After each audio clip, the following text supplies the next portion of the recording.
Қайырлы күн достар, сіздермен осындай кәдеден тіске баса жасайтын боламын.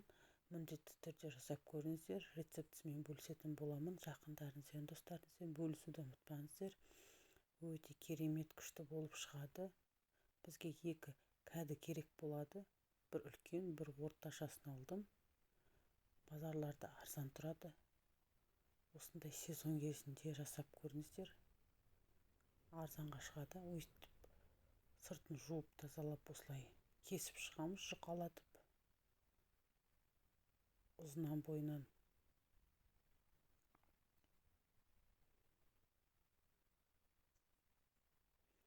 Осылай түгел кәділерімізді жіп-жіңішке қылып турап аламыз, ұзынша етіп дайындап.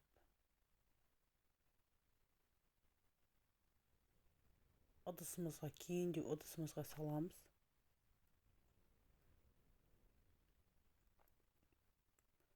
Бір шай қасық тұзымызды саламыз да, қолымызбен жақсылап былғап шығамыз, араластырып.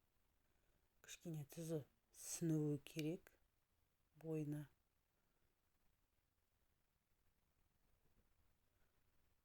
Базарда арзан тұрады, жасап көрсеңіздер болады. Бізге қажетінше 2-3 жұмыртқа керек болады аунатуға, пісіруімізге. Осылай вилканың көмегімен осылай былғап аласыздар.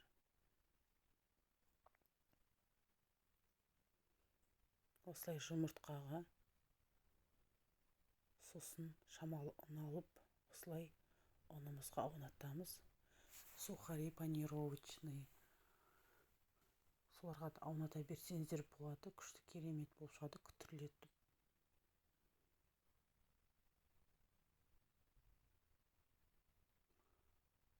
Қызып тұрған майымызға салып, екі жағын қызарғанша пісіріп ала бересіздер.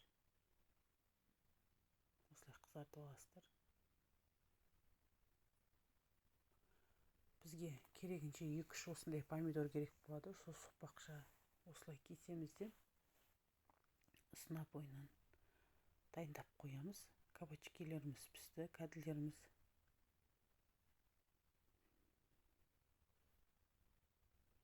Бір-екі сарымсақ аламыз, осылай майдалап тураймыз, майдалатамыз. Я болмаса дүкендерде чесночный готовый соустар болады, сондай алып қолдана берсеңіздер болады.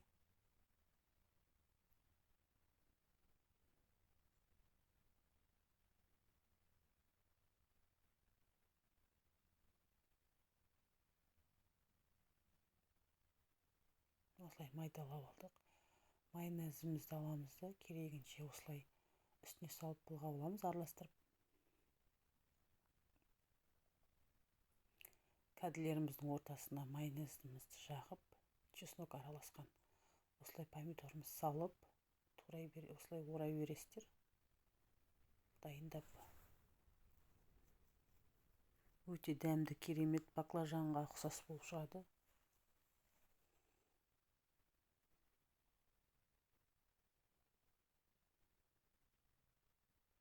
Осылай жағасыз да дайындай бересіздер.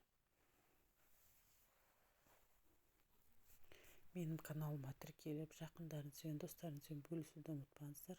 Міндетті түрде жасап көріңіздер, керемет шығады. Сау болыңыздар, ас болсын.